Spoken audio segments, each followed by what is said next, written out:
अस्सलाम वालेकुम वरहमतुल्लाहि वबरकातुहू। जी नाज़रीन, मैं आपका दोस्त मोहम्मद सलमान फ़ारूकी मीडिया सियालकोट से। मेरी ये वीडियो स्पेशली पीटीआई के जो कारकुनान हैं उनके लिए है। देखें, अब आपके हलके के अंदर पीटीआई के जितने बड़े बड़े रहनुमा थे, जितने बड़े बड़े कैंडिडेट खड़े थे, जिन्होंने ठेका लिया हुआ था कि हमारी जैसी सियासत कोई नहीं कर सकता, आज उनके पेपर वो मुस्तरद कर दिए गए। वो अब इलेक्शन नहीं लड़ सकते, ये आपको पता है।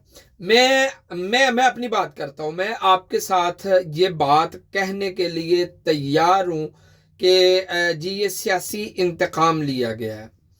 ये सियासी जो है ना, एक जिद थी, ये सियासी इंतकाम लिया गया है। मैं आपके साथ ये बात कह सकता हूँ। इसलिए मैं ये कह सकता हूँ कि मैंने हाफिज साद हुसैन रिजवी साहब का बयान सुना है। मैंने उनकी ये गुफ्तगू सुनी है कि आपको प्लेटफार्म दिया जाए, आपको खेलने का मैदान दिया जाए, आपको सियासी इलेक्शन लड़ना या सियासत में आना हर एक का हक है, वो लड़ सकता है। लेकिन अब मेरी आपसे गुजारिश है कि देखें, ये इलेक्शन तो लड़ नहीं सकते, ठीक है। मैं आपको साथ ये कहने के लिए तैयार हूं कि ये सियासी इंतकाम इन लोगों ने लिया, इनको खेलने देना चाहिए था, लेकिन अब वो नहीं खेल सकते। अब आपका वोट कहाँ जाएगा, ठीक है। दूसरे नंबर पर ये लोग वही लोग हैं जो दीन इस्लाम के ऊपर चलने वालों के ऊपर गोलियां चलाकर ये लोग कहा करते थे ये दहशतगर्द हैं, इनको कोई हक नहीं है इलेक्शन लड़ने का, इनको कोई हक नहीं है मुल्क पाकिस्तान के अंदर अपनी एक अलग जमात बनाने का, इनको कोई हक नहीं बनता कि ये जनाब ये करें कि हुकूमत संभालें, इनका कोई हक नहीं बनता। ये तो इस्लामी लोग हैं, हमारा तो कल्चर ही ऐसा नहीं है, हमें तो कायदे आज़म ने ऐसा पाकिस्तान दिया ही नहीं था जिस तरह सेकुलर पाकिस्तान था।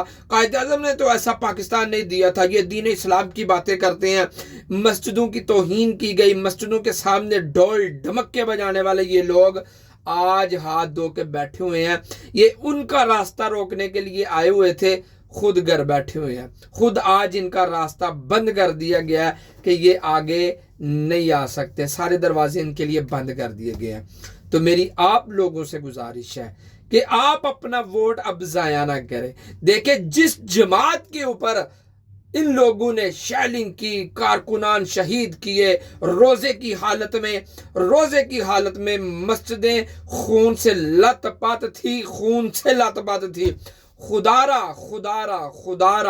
थोड़ा सा सोचें कि वही लोग उनका सरबरा आज कह रहा है कि नहीं, इनके साथ ज्यादती हो रही है, पीटीआई के साथ ज्यादती हो रही है। हम इसकी बिल्कुल नहीं कहते। वो तो यहां तक भी कहते हैं कि मैं ये नहीं कहता कि ये मुकाफाती अमल है, इनको खेलने के लिए इनको मैदान देना चाहिए, इनका हक है।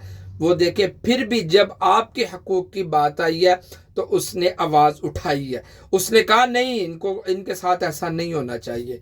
तो यार, अब भी आप अगर अपना वोट जाया करना है तो आपकी मर्जी है, आपके पास अब मौका है अपनी गलती सुधारने का, आपके पास मौका है अपनी माजी की गलतियां सुधारने का, आपके पास मौका है। पीटीआई वालों, आपके पास मौका है, अपनी गलती सुधारो। जिन लोगों के ऊपर शेलिंग की गई, जिन लोगों के ऊपर जिनके कारकुनान शहीद किए गए, आज अपनी माफी तलाफी के लिए आप, मेरे ख्याल से मैं कहता हूं कि उनको वोट देकर अपने जो है ना गुनाह माफ करवा लें, अपनी तौबा करवा लें। उनको दीन इस्लाम, ये बिल्कुल भी तहरीक लब्बैक स्पोर्ट नहीं है, बल्कि हजूर के नाम पर पर्ची देकर अपने माजी को साफ करने की कोशिश करें।